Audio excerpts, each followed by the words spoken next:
Restricted free agent Kaapo Kakko is back with the New York Rangers on a one-year deal worth $2.4 million.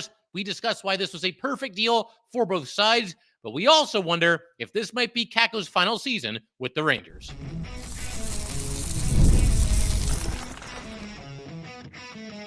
You're Locked on the New York Rangers, your daily podcast on the New York Rangers.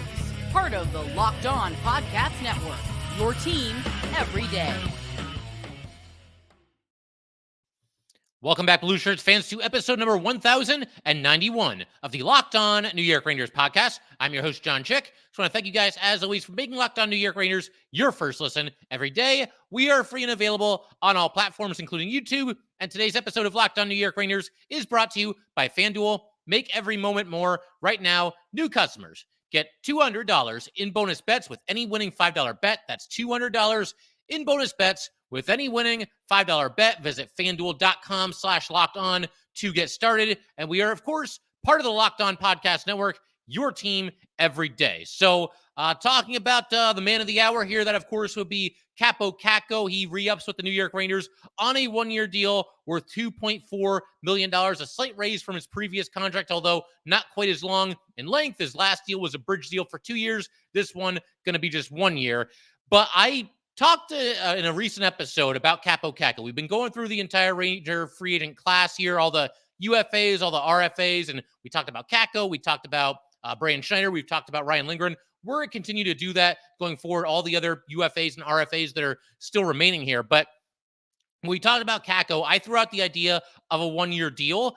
And to me, it's perfect, certainly for the Rangers. And I would say probably a good move by Kaapo Kakko as well. It's just your classic prove-it deal. Kind of a situation where it's like, let's give this one more shot, that kind of a thing from the New York Rangers. But a couple of reasons why I like it. To begin with, we know that the Rangers are not overextending themselves here. They're not paying a premium. They're not overpaying in terms of either dollars or length. There's an old saying that there's no such thing as a bad one-year contract. I don't 100% agree with that, but I do at least kind of understand, where that saying comes from. And I get the idea that, it just doesn't lock you into anything long-term, and you can, move on and go your separate ways as soon as the one-year contract is over. And the other thing, and this is probably even bigger, is that this new Kakko deal the fact that it's 1 year, it will not overlap with Igor Shesterkin or Alexis Lafreniere or K'Andre Miller. All three of those guys are going to be free agents of one kind or another after this upcoming season. Igor will be a UFA. The other two will be RFAs.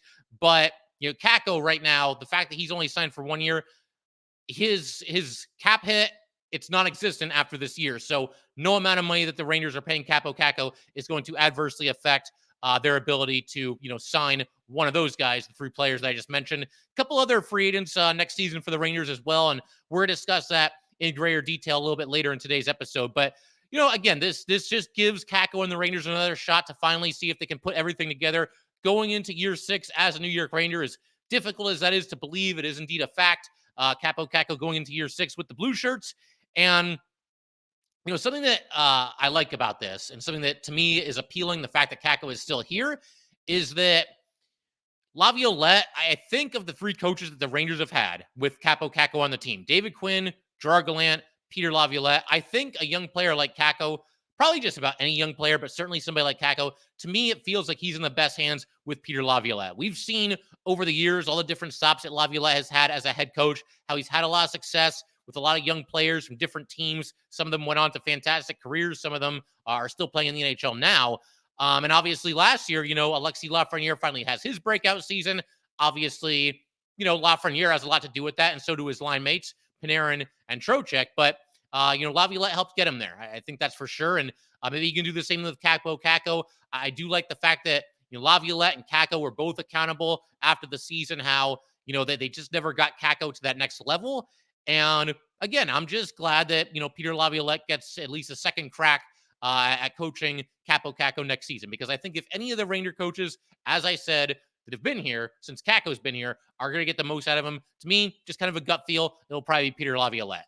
Another reason why I just like the fact that he's back with the Rangers is he is somebody that when he got here, the Rangers were obviously still rebuilding. They lucked into that second overall pick, and Kakko skips the AHL entirely. He's with the Rangers from opening night, and he's been here ever since. But Kaapo Kakko, in one way or another, is a player that has been on this Ranger team from when they were struggling and when they were still rebuilding and trying to put all the pieces back together. He was with them then, and he's with them now that this team has become a bona fide winner, a bona fide Stanley Cup contender. Now, is Kaapo Kakko the biggest reason why the Rangers have gone from basically a cellar dweller into 2 wins shy from making it to the Cup final and potentially winning the Cup final? It's 3-0 Panthers as I'm recording this, and I get the feeling that the Rangers probably would be up in the series against the Oilers too. But Rangers were right there. They had a chance. And Kaapo Kakko is part of that. He's not the biggest part of that, but it's very important. And anybody that's played sports knows this. It's very important to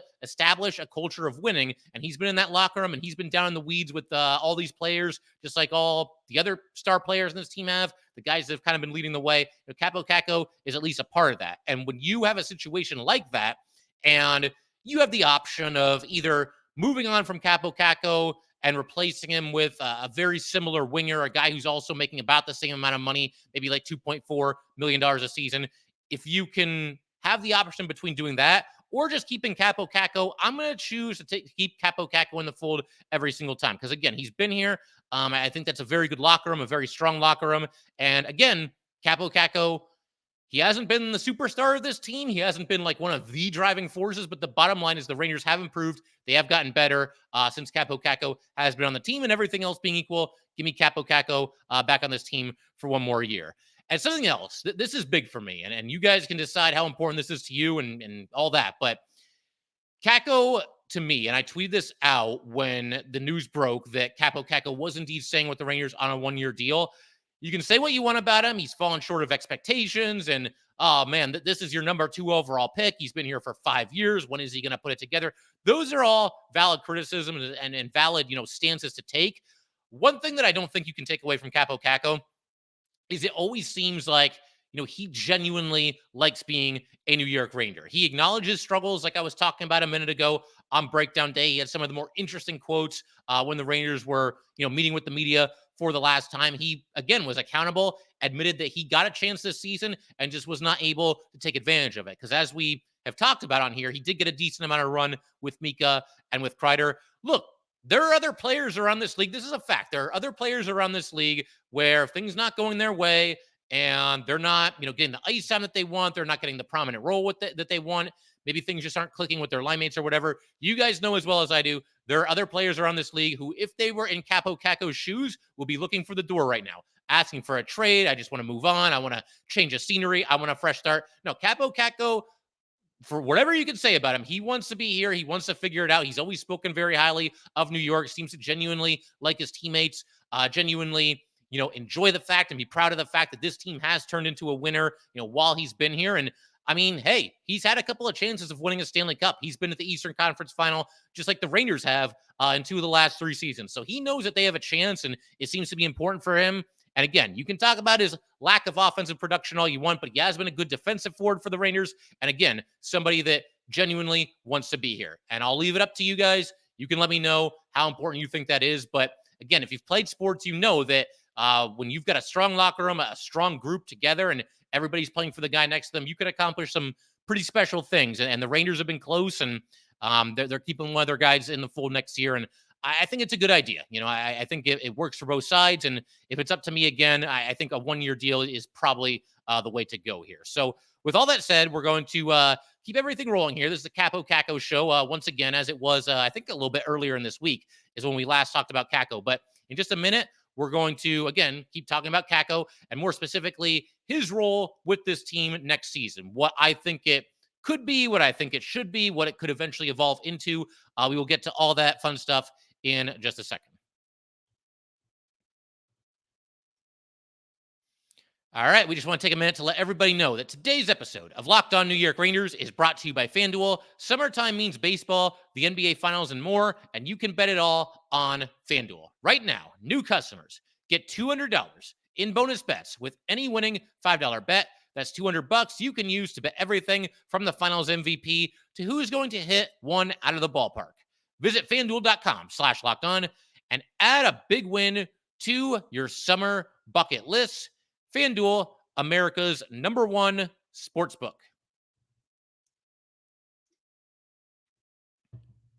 All right, let's go ahead and keep everything rolling here on Locked On New York Rangers, continuing to talk about Kaapo Kakko and this one-year deal that he signs with the Rangers.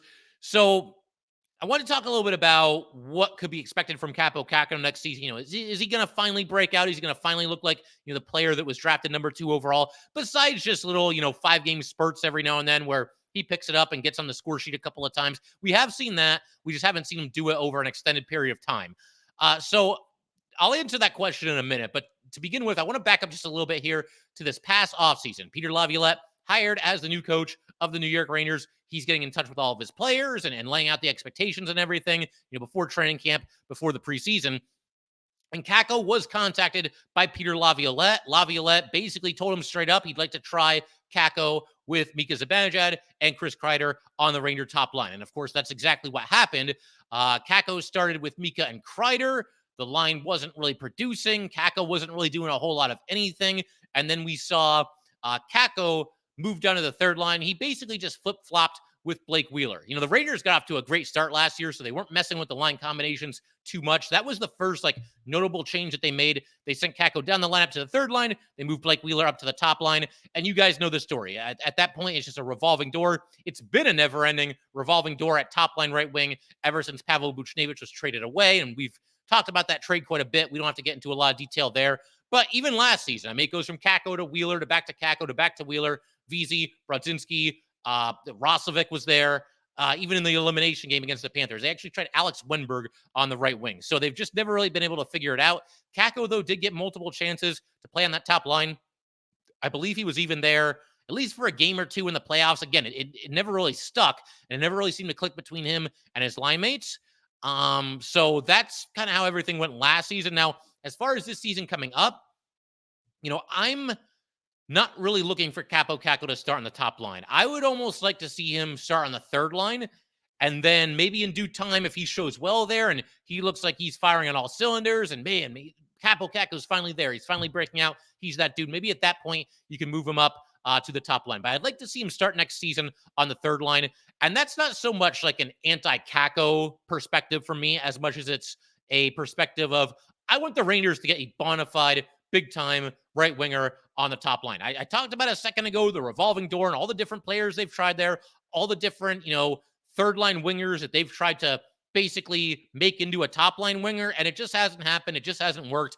I don't know what the exact solution is. I mean, is there somebody in free agency that they can go after? Is there a trade target out there?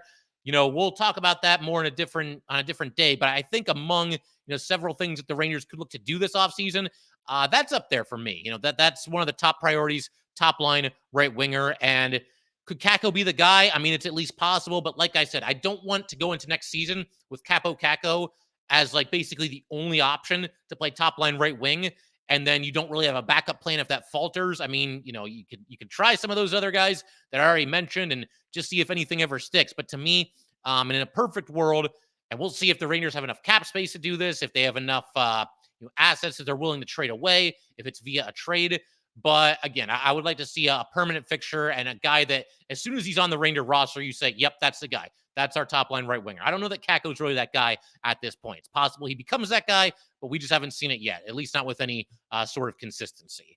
Another option for next year, you can try this. This is what the Rangers could do if they don't do anything significant via free agency or trade. You could mix things up a little bit, and you could go ahead and try Kakko with Panarin and Trocheck, and then you could put Lafreniere on the top line with Mika Zibanejad and Chris Kreider. I'm not the biggest fan of this because I just don't like the idea of breaking up a line. I mean, Panarin and Trocheck would still be together, but why break up a line, Panarin, Trocheck, Lafreniere, that was literally one of the absolute best in the NHL last season? It's hard for me to get on board with that. Maybe if you want to get some other guys going and spread out the scoring a little bit, it's something that you at least give a shot. Certainly the preseason is a time where you can experiment with some things. But if you do go down that road and you put Kakko with Panarin and Trocheck, that could accomplish a couple of things. It could get Kaapo Kakko going a little bit. We just saw Lafreniere have the best season of his career, and obviously him and Panarin were basically joined at the hip. Those two were line mates the entire season. Trocheck was with them for almost the entire season. So Maybe Panarin and Trocheck could do something similar for Kaapo Kakko. Maybe they can help him get to that next level. I mean, if he's out there with Panarin and Trocheck, like, how could he even not like luck into some points here and there, right? I mean, it would have to happen almost. And if you do that, you could then almost put Lafreniere, or you could put Lafreniere on the top line with Mika and Kreider. I've always said, I feel like Lafreniere and Mika, they've never really been permanent line mates, but they've been together here and there over the years. And I feel like the two of them have some really sneaky, underrated chemistry. And I wouldn't mind, seeing them get another crack at it. And again, you help Kakko in this scenario, and maybe you help Mika and Kreider and Lafreniere. Maybe those three click together as well. I'm open to this idea. It's not my favorite idea, but it's something that could be under consideration. But I think my choice, again, is to start Kaapo Kakko in the next season as a third line player. And again, hopefully the Rangers can go out there, free agency, trade, whatever it might be. Maybe even somebody from the AHL. I mean, Brandon Hoffman and Brett Berard are not too far away. I think you're going to see both of them at least get a couple of games with the Rangers next season. They're both left wingers by trade, if I'm not mistaken. I think that Hoffman last year, they had him playing a little bit of right wing in the AHL. It's something he could do. Berard, I want to say, is a left winger as well. And in fact, I've got the Rangers page open here, so let me just look it up real quick. If you guys can bear with me. Yeah, Berard listed as a left winger only, and might as well check out Hoffman as well. Hoffman also listed as a left winger only, although it is my understanding, once again, that Hoffman did play a little bit of right wing with the Pack last year. So you've got some options, but to me, perfect world, Kakko's on the third line. We get a big-time right winger for the top line going into next season. And Kakko can be out there. As far as the third line, you're probably looking at Filipino. If he's healthy, he's probably your center for that line. Kakko's on the right wing. And I would think maybe Will Cooley on the left wing. He was there for a good chunk of this past season, and a player that certainly the Rangers want to get some ice time too, and maybe give him a chance to take another step forward next year. You could always have Barclay Goodrow mixed in on that line every now and then if you need it. And of course, he can play any of the positions. But yeah, that's kind of the role that I envision for Kakko. And it's probably the one that I would go with at the start of the season. And then once again, if he does pick it up, if he does start to show out a little bit and produce offensively, then you can look into the idea of potentially moving him up the lineup. We will see.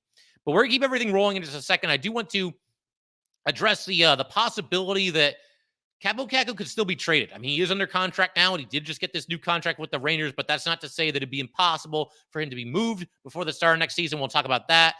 We will also talk about, just in general, if this could end up, if Kakko does stay with the Rangers, if he does play out this contract, why this very likely could be the final season of, his tenure as a New York Rangers. So we will get into all of that good stuff here in just a second.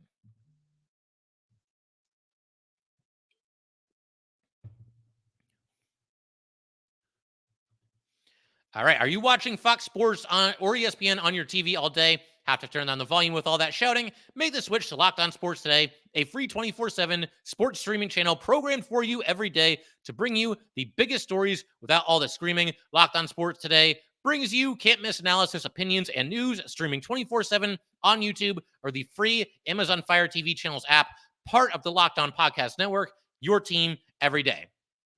And I just want to give a big shout out to the everydayers. Thank you guys, as always, for supporting this podcast the way that you have. Very special treat in our next episode. It's going to drop some point on Saturday on YouTube. And then the audio version will be available Saturday going into Sunday at midnight. And it is an interview with ESPN's Jeremy Schaap. Jeremy Schaap, obviously, a very accomplished sports journalist, and recently produced the E60 episode, No Easy Victories, on the 1994 New York Rangers. It's told from the perspective of Stephen McDonald and the entire McDonald family. Just a fantastic documentary. Some of you, I'm sure, have already seen it. If you haven't, definitely recommend going and checking it out. With commercials factored in, it's only about like 45 or 48 minutes, somewhere in that ballpark. So check that out, and then you can check out the next episode of Locked On New York Rangers as well. The episode is already recorded. Had a great time talking with Mr. Schaap about everything, the documentary, obviously, and everything that went on in 94 with the Rangers and everything going on with this current team. So definitely looking forward to that episode. But for right now, let's go ahead and talk about Kaapo Kakko. We'll continue to talk about Kakko, who just re-signed with the Rangers here. Some have speculated, and it's really not that crazy of an idea, that Kaapo Kakko, despite re-signing with the Rangers right now, could still be traded at some point before this contract ends, either now in the offseason or potentially even at the trade deadline this upcoming season. I would not rule it out because now you've got a player that's under contract, the financials are in place, and any team that acquires Kaapo Kakko at this point here in the offseason, they know what they're in for. They know what the price is going to be. They know that he's an RFA after the season ends.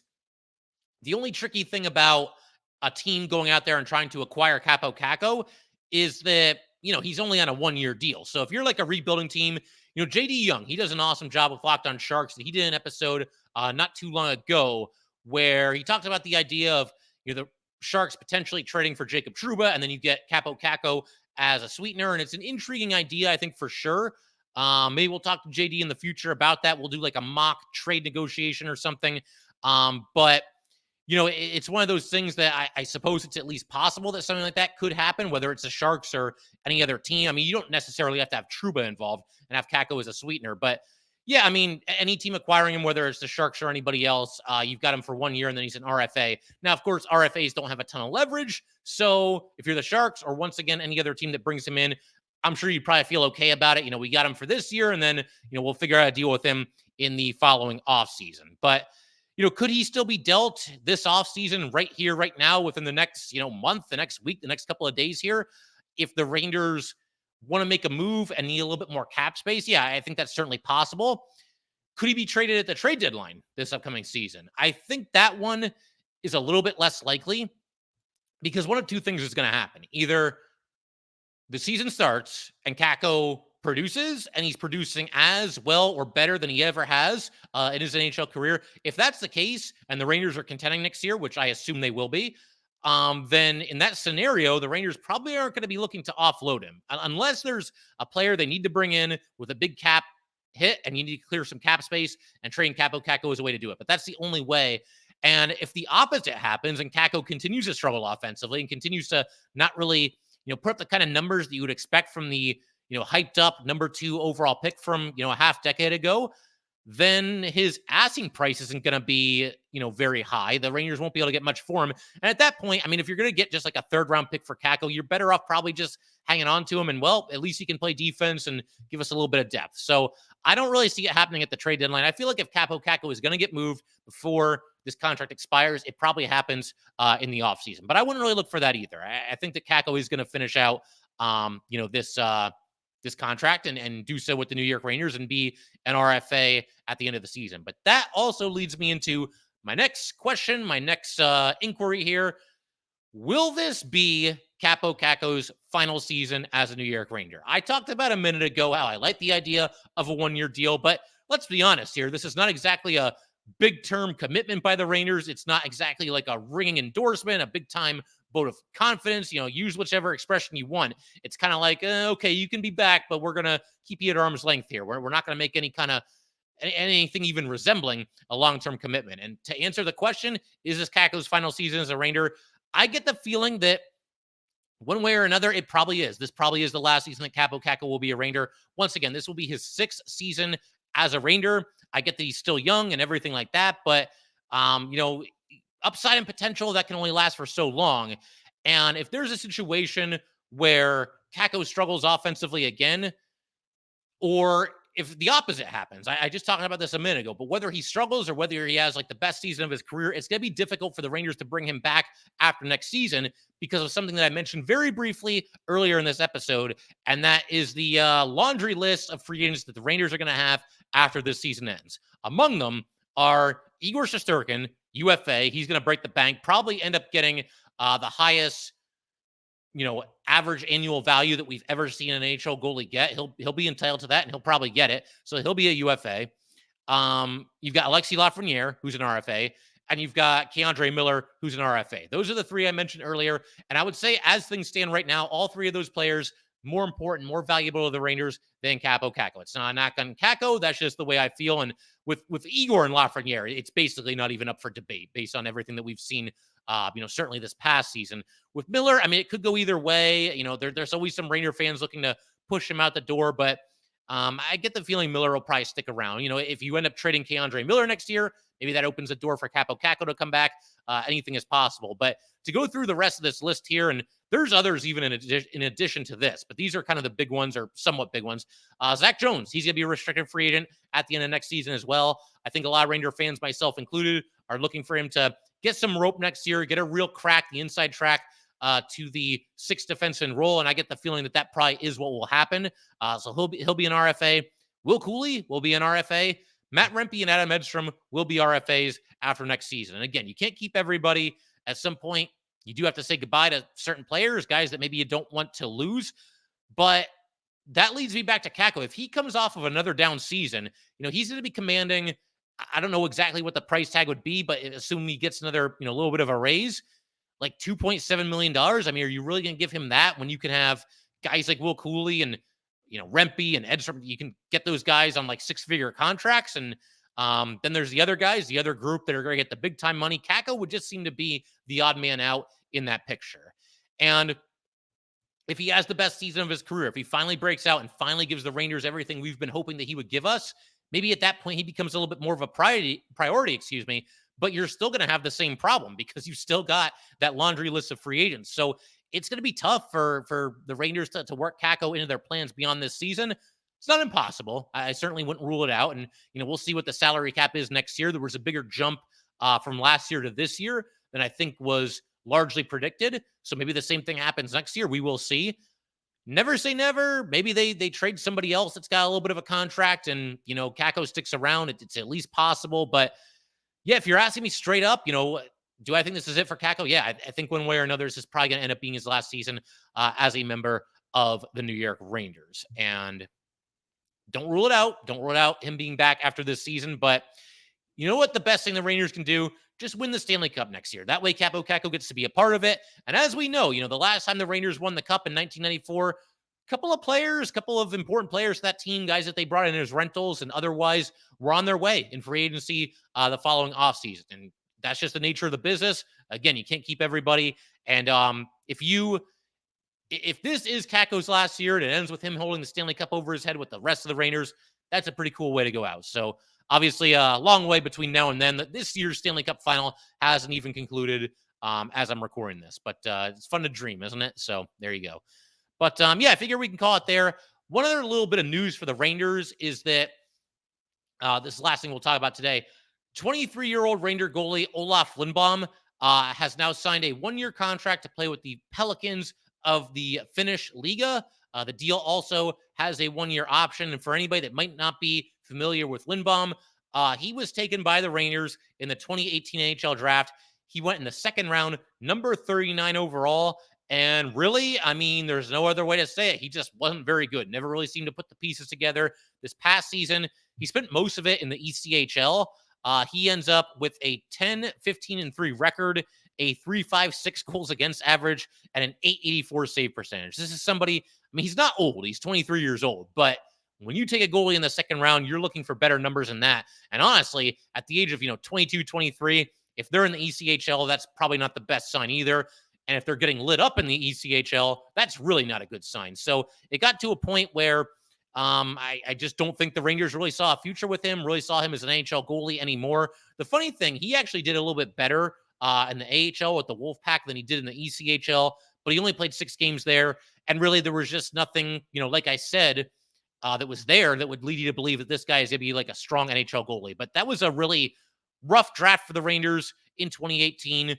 Quick synopsis here. They took 3 players in the first round. This is when they were stockpiling draft picks. Those 3 players were Vitaly Kravtsov, K'Andre Miller, Nils Lundqvist.